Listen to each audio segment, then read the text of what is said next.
नमस्कार स्टूडेंट्स, आपका स्वागत है इस न्यू डायमंड की ऑनलाइन क्लासेस में। आज हम साइंस का नेक्स्ट जो हमारा टॉपिक था, सेकंड चैप्टर चल रहा था जो मानव तंत्र वाला, उसमें आज हम पढ़ने वाले हैं आपके उत्सर्जन तंत्र के बारे में, एक्सक्रेटरी सिस्टम के बारे में। किसके बारे में पढ़ेंगे? एक्सक्रेटरी सिस्टम के बारे में।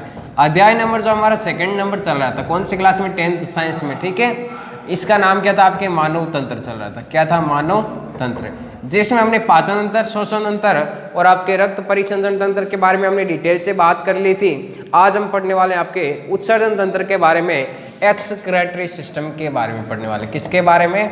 उत्सर्जन तंत्र। किसके बारे में पढ़ेंगे? उत्सर्जन तंत्र को क्या कहते हैं इंग्लिश में? Excretory system. एक्सक्रेटरी सिस्टम कहते हैं। क्या कहते हैं? एक्सक्रेटरी सिस्टम, उत्सर्जन तंत्र कहते हैं। ठीक है, अब देखो इस उत्सर्जन में हमें क्या पढ़ना है, किन पदार्थों का उत्सर्जन किया जाता है, उत्सर्जन में कौन से अंग कार्य करते हैं, उनको हमें यहाँ पे अच्छे से समझना है। सबसे पहले देखना, भोजन में हम क्या लेते हैं? एक तो कार्बोहाइड्रेट लेते हैं। क्या लेते हैं? कार्बोहाइड्रेट। इसके अलावा हम क्या लेते हैं? वसा लेते हैं। तो वसा के अलावा क्या लेते हैं? प्रोटीन लेते हैं। क्या लेते हैं? प्रोटीन। अब देखो कार्बोहाइड्रेट में क्या होता है? कार्बन भी होता है, हाइड्रोजन भी होता है और ऑक्सीजन भी होता है। वसा में भी क्या होता है? आपकी कार्बन होता है। प्रोटीन में क्या होता है? कि प्रोटीन किसके बहुलक होते हैं? एमिनो अम्लों के बहुलक होते हैं। किसके होते हैं? एमिनो अम्लों के बने होते हैं। किसके बने होते हैं? एमिनो अम्लों के बने होते हैं। ठीक है, तो इसमें क्या होता है? NH2 और यहाँ पे COOH R और यहाँ पे क्या हो जाएगा? H, ये होता है। अब ध्यान रखना यहाँ पे कि कार्बन आ गया यहाँ पे, इस कार्बन का उत्सर्जन किस रूप में किया जाता है? CO2 के रूप में किया जाता है। और ये CO2 के रूप में इसका उत्सर्जन कौन करते हैं? हमारे शरीर के फेफड़े करते हैं। कौन करते हैं? फेफड़े, जिसे हम क्या कहते हैं? लंग्स कहते हैं। क्या कहते हैं? लंग्स कहते हैं। ठीक है, अगला है यहाँ पे ऑक्सीजन। यहाँ पर भी ऑक्सीजन। तो इस ऑक्सीजन का उत्सर्जन जल के रूप में, H2O के रूप में कौन करता है? आपके पसीने के रूप में होता है। ठीक है, और पसीने के रूप में कौन करती है? हमारी त्वचा करती है। कौन करती है? त्वचा, मतलब स्किन। ठीक है, अगली बात कि यहाँ पे एक हाइड्रोजन है, इस हाइड्रोजन का भी उत्सर्जन हो जाता है। जबकि जो नाइट्रोजन है, इस नाइट्रोजन का उत्सर्जन किस रूप में किया जाता है? ये भोजन में प्रमुख अवयव होते हैं। ठीक है, भोजन में प्रमुख अवयव होते हैं, तो ये शरीर क्या करता है? हमारा पचाता है और अवशिष्ट पदार्थों क्या करता है? बाहर उत्सर्जित करता है। कार्बन ऑक्सीजन का देख लिया, उत्सर्जन फेफड़ों के द्वारा होता है, लंग्स में। ठीक है, जो आपके H2O होता है, इसका पसीने के रूप में उत्सर्जन किया जाता है। किसके द्वारा? स्किन के द्वारा। जबकि जो नाइट्रोजन है, इस नाइट्रोजन का उत्सर्जन किसके द्वारा किया जाता है, वो हम पढ़ेंगे आपके इस उत्सर्जन तंत्र में। सबसे पहले देखो उत्सर्जन की परिभाषा क्या होता है, एक्सक्रेटा क्या होता है, उत्सर्जन की परिभाषा है ना, इसकी डेफिनेशन को समझते हैं। सबसे पहले इसकी डेफिनेशन, किसकी डेफिनेशन क्या होती है कि अपशिष्ट पदार्थों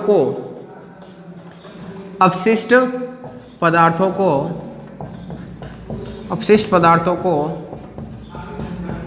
शरीर से बाहर निकालना।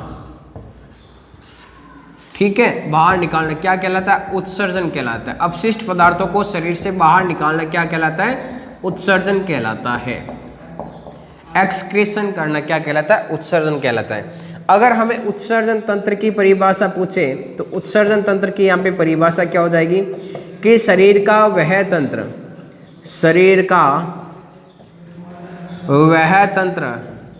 जो अपशिष्ट पदार्थों को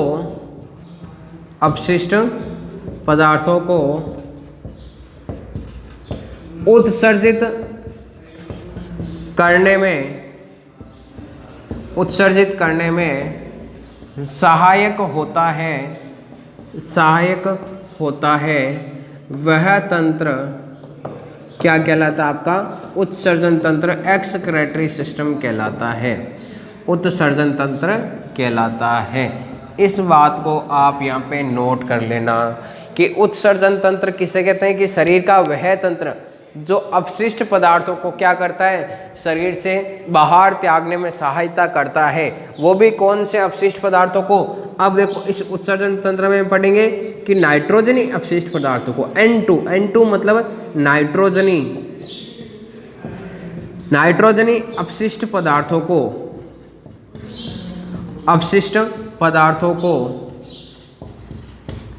शरीर से बाहर निकालने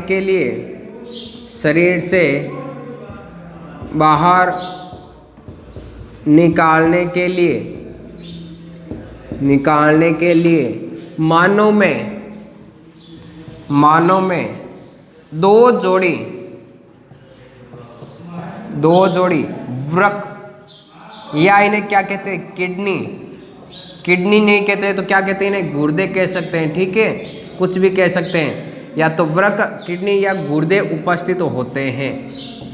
ये बात आप ध्यान में रखना कि जो नाइट्रोजनी अपशिष्ट पदार्थ होते हैं उनको शरीर से बाहर निकालने के लिए हमारे शरीर में क्या उपस्थित होते हैं, दो जोड़ी, सॉरी यहाँ पे एक जोड़ी लिखना। ठीक है, यहाँ पे एक जोड़ी हो जाएगा, क्या हो जाएगा, एक जोड़ी, मतलब टोटल कितनी किडनियाँ पाई जाती है, आपके 2 किडनियाँ पाई जाती है। एक जोड़ी मतलब टोटल 2 हो जाएगी। ठीक है, तो एक जोड़ी या 2 वृक्क आपके किडनी या गुर्दे उपस्थित होते हैं। ये क्या करते हैं, नाइट्रोजनी अपशिष्ट पदार्थों को बाहर निकालने में सहायता करते हैं। अब देखो कि मानव है वो कौन से नाइट्रोजनी अपशिष्ट पदार्थ का उत्सर्जन करता है।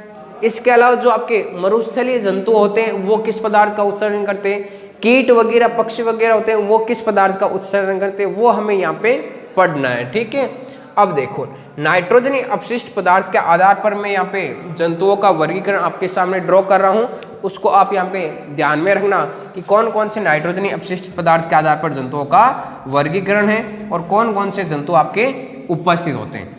तो सबसे पहले है आपके कि नाइट्रोजनी अपशिष्ट पदार्थ के आधार पर जंतुओं का वर्गीकरण। देखो N2 अपशिष्ट मतलब नाइट्रोजनी अपशिष्ट के आधार पर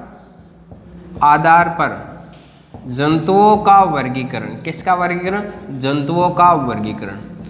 अब देखो यहाँ पे इन जंतुओं का वर्गीकरण 3 भागों में डिवाइड किया गया है। कितने भागों में डिवाइड किया गया है, 3 भागों में। एक तो हो जाएगा आपके अमोनिया का उत्सर्जन करने वाले, किसका उत्सर्जन करने वाले, अमोनिया का। एक हो जाएगा आपके यूरिया का उत्सर्जन करने वाले, एक हो जाएगा आपके ऐसे जंतु जो यूरिक अम्ल का उत्सर्जन करने वाले। अब देखो एक बात आप ध्यान में रखना कि यहाँ पे मनुष्य है वो मनुष्य यूरिया का उत्सर्जन करता है। किसका उत्सर्जन करता है, यूरिया। और इस यूरिया का निर्माण कहाँ पे होता है, आपके यकृत में होता है। कहाँ पे होता है, यकृत में। ये से यकृत, ये से यूरिया। ठीक है, तो हम मनुष्य में यूरिया का निर्माण कहाँ पे होता है, यकृत में। और मनुष्य किसका उत्सर्जन करता है, यूरिया का। अब देखो अमोनिया होता है, इस अमोनिया, ये अमोनिया क्या होता है, अत्यधिक जहरीला होता है, अत्यंत विषैला होता है। क्या होता है, अत्यंत विषैला होता है। इस बात को आप ध्यान में रखना। अगर अत्यंत विषैला है कौन, अमोनिया, तो इसको अधिक समय तक शरीर के अंदर संग्रहित नहीं कर सकते। इसको अधिक समय तक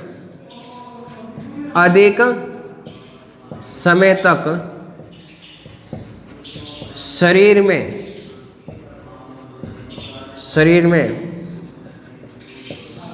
संग्रहित नहीं कर सकते। अधिक समय तक शरीर में संग्रहित नहीं कर सकते। किसको, अमोनिया को। क्यों, क्योंकि ये क्या, अत्यंत विषैला है। यूरिया क्या है, यूरिया ध्यान रखना अमोनिया से कम विषैला। क्या है, अमोनिया से कम विषैला।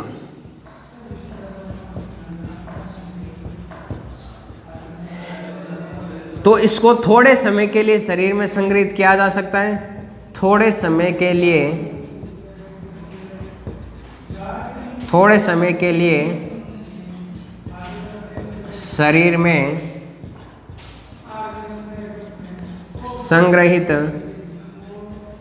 किया जा सकता है। ठीक है, जबकि जो यूरिक अम्ल है वो बहुत ही कम विषैला है, अत्यंत कम विषैला है। ये हो जाएगा अत्यंत कम विषैला, अत्यंत कम विषैला। इसीलिए इसको शरीर में शरीर में संग्रहित किया जा सकता है, संग्रहित किया जा सकता है। इस बात को आप यहाँ पे समझ लेना। फर्स्ट पॉइंट सब में क्या हो गया कि अमोनिया है वो तो क्या आपके अत्यंत विषैला है, जबकि जो यूरिया है वो अमोनिया से कम विषैला है, जबकि जो यूरिक अम्ल है वो इस यूरिया से भी कम विषैला है। तो इसलिए इसको शरीर में संग्रहित किया जा सकता है यूरिक अम्ल को, जबकि अमोनिया को शरीर में अधिक समय तक संग्रहित नहीं किया जा सकता। अब देखो, इसको शरीर के अंदर संग्रहित नहीं करेंगे तो इसका क्या करेंगे, उत्सर्जन करेंगे। भाई बिल्कुल करेक्ट है, शरीर के अंदर संग्रहित नहीं किया जा सकता तो इसका क्या करेंगे, उत्सर्जन करेंगे। और उत्सर्जन करने के लिए किसकी आवश्यकता होगी, जल की, पानी की आवश्यकता होगी। तो अमोनिया का उत्सर्जन करने के लिए अधिक पानी की आवश्यकता होती है, अधिक पानी की आवश्यकता होती है, क्योंकि शरीर के अंदर इसको संग्रहित नहीं किया जा सकता तो बार बार पानी की आवश्यकता पड़ेगी, तो अधिक पानी की आवश्यकता होती है अमोनिया को उत्सर्जन करने के लिए। जबकि जो यूरिक अम्ल है इसका उत्सर्जन करने के लिए क्या होगा, उत्सर्जन करने के लिए इसको शरीर के अंदर संग्रहित किया जा सकता है, तो इसको उत्सर्जन करने के लिए बहुत ही कम पानी की आवश्यकता होगी, उत्सर्जन के लिए बहुत कम जल की आवश्यकता होगी। बिल्कुल करेक्ट है, यहाँ पे ये बात भी आप समझ लेना।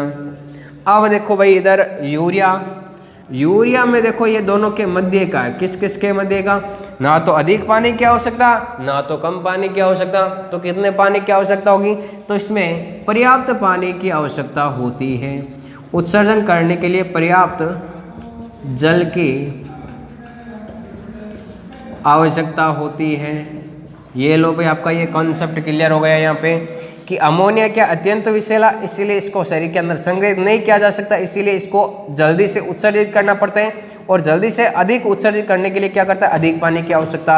ये अत्यंत ही कम विषैला है तो शरीर के अंदर इनको संग्रहित किया जा सकता है अधिक समय तक, तो इसको उत्सर्जन करने के लिए बहुत कम जल की आवश्यकता होती है। जबकि यूरिया अमोनिया से कम विषैला, इसको थोड़े समय के लिए शरीर के अंदर संग्रहित किया जा सकता है, तो इसमें उत्सर्जन करने के लिए पर्याप्त पानी की आवश्यकता होती है। अब देखो यहाँ पे कि अमोनिया का उत्सर्जन कौन से जंतु करते हैं, यूरिया का उत्सर्जन कौन से जंतु करते हैं और यूरिक अम्ल का उत्सर्जन कौन से जंतु करते हैं, वो देखना है। अब देखो इस कॉन्सेप्ट को कैसे समझना है, ये ध्यान में रखना है यहाँ पे, ठीक है। जैसे कि मैं यहाँ पे एग्जाम्पल लिख रहा हूँ, ये बताओ आप, ये मायने में सोचो कि सबसे अधिक पानी किसके पास होगा, सबसे अधिक पानी किसके पास होता है। माइंड लगाओ थोड़ा कि सबसे अधिक पानी मछलियों के पास होता है। वो सारे दिन क्या करती है, जल में रहती है ना, किस में रहती है, जल में। तो इनके पास क्या होगा, अधिक पानी रहेगा। तो मछलियाँ किसका उत्सर्जन करेगी, आपके अमोनिया का उत्सर्जन करेगी। भाई बिल्कुल करेक्ट है, मछलियाँ आ गया उदाहरण। इसके अलावा जो भी जलीय जीव है, जो भी जलीय जंतु हैं, वो सारे किस में आ जाएंगे, आपके अमोनिया में। कि मछलियाँ और जलीय जंतु किसका उत्सर्जन करेंगे, आपके अमोनिया का उत्सर्जन करेंगे। अब देखो यूरिक अम्ल सबसे कम पानी किसके पास रखता है, जो आपके हवा में उड़ते हैं उनके पास क्या होता है, पानी कम होता है। क्योंकि उनको क्या होता है कि उनको अपना भार कम रखना पड़ता है, जिसके कारण वो आसानी से उड़ सकते हैं। तो उनके पास पानी क्या होगा, कम होगा। उनका शरीर आपने देखा होगा खोखला होता है, क्यों, क्योंकि उनका शरीर हल्का रखना पड़ता है उनको उड़ने के लिए। तो जो भी पक्षी वगैरह होते हैं, इसमें एग्जाम्पल में क्या हो जाएगा, पक्षी, कीड़े मकोड़े, इन सब के पास क्या होता है, पानी बहुत ही कम होता है ना। तो ये आपके किसका उत्सर्जन करते हैं, यूरिक अम्ल का उत्सर्जन करते हैं। बात समझ में आई यहाँ पे। अब देखो यूरिया का उत्सर्जन कौन से करते हैं, यूरिया का उत्सर्जन कौन से जंतु करते हैं, वो करता है आपके मनुष्य। कौन करता है, मनुष्य। कौन करता है, मनुष्य करता है, ठीक है। क्योंकि मनुष्य के पास क्या पर्याप्त जल है, ना तो अधिक जल है ना ही कम जल है। पर्याप्त जल किसके पास में, आपके मनुष्य के पास में। और ये मनुष्य किसका उत्सर्जन करता है, आपके यूरिया का उत्सर्जन करता है। बात क्लियर हो गई यहाँ पे। अगली बात देखना यहाँ पे, आप समझना यहाँ पे कि जो अमोनिया है, इस अमोनिया का उत्सर्जन करने वाले जो जंतु है, मछलियाँ वगैरह, उनको बोलते हैं अमोनोटेलिक या एमिनोटेलिक कह सकते हैं। अमोनिया का उत्सर्जन करने वाले जंतु क्या कहलाते हैं? अमीनोटेलिक कहलाते हैं। यूरिया का उत्सर्जन करने वाले जंतु यूरियोटेलिक कहलाते हैं। यूरियोटेलिक कहलाते हैं। और यूरिक अम्ल का उत्सर्जन करने वाले जंतु यूरिकोटेलिक कहलाते हैं। यूरिकोटेलिक कहलाते हैं। बात कंसेप्ट समझ में आया यहाँ पे कि अमोनिया का उत्सर्जन करने वाले जंतु एमिनोटेलिक या अमोनोटेलिक बोल सकते हैं। यूरिया का उत्सर्जन करने वाले जंतु यूरियोटेलिक और यूरिक अम्ल का उत्सर्जन करने वाले जंतु यूरिकोटेलिक कहलाते हैं। ये अत्यंत विषैला, ये अमोनिया से कम विषैला, ये सबसे कम विषैला, शरीर में संग्रहित नहीं किया जा सकता, थोड़े समय के लिए संग्रहित किया जा सकता, अधिक समय के लिए संग्रहित किया जा सकता। पानी, अत्यधिक पानी की आवश्यकता, कम पानी की आवश्यकता, और भी कम पानी की आवश्यकता। मछलियाँ जल में रहती है इसीलिए इनको अधिक पानी रहता है इनके पास, इसलिए इसमें उदाहरण में मछलियाँ। पर्याप्त पानी किसके पास रहता है? मनुष्य के पास। बहुत कम पानी किसके पास रहता है? पक्षी और कीड़े मकोड़ों के पास। तो ये आपके क्या हो गया कि नाइट्रोजनी अपशिष्ट पदार्थ के आधार पर जंतुओं का वर्गीकरण हो गया। अब हमें पढ़ना है कि यूरिया का उत्सर्जन किस प्रकार से किया जा सकता है। और ये उत्सर्जन होता है आपके वृक्क के द्वारा होता है। किसके द्वारा होता है? वृक्क के द्वारा। और ये वृक्क का जो हमारे उत्सर्जन तंत्र पाया जाता है मनुष्य में, उसमें हम पढ़ेंगे आपकी नेक्स्ट क्लास में किस प्रकार से मूत्र का निर्माण होता है, किस प्रकार के से आपके ब्लड का फिल्ट्रेशन होता है, किडनियाँ क्या कार्य करती है, उनकी संरचना किस प्रकार से होती है, उनके बारे में एकदम विस्तृत अध्ययन से हम नेक्स्ट क्लास में पढ़ेंगे। ठीक है, अगर ये वीडियो आपको अच्छा लगे तो इसको लाइक, शेयर एंड सब्सक्राइब जरूर करें। धन्यवाद।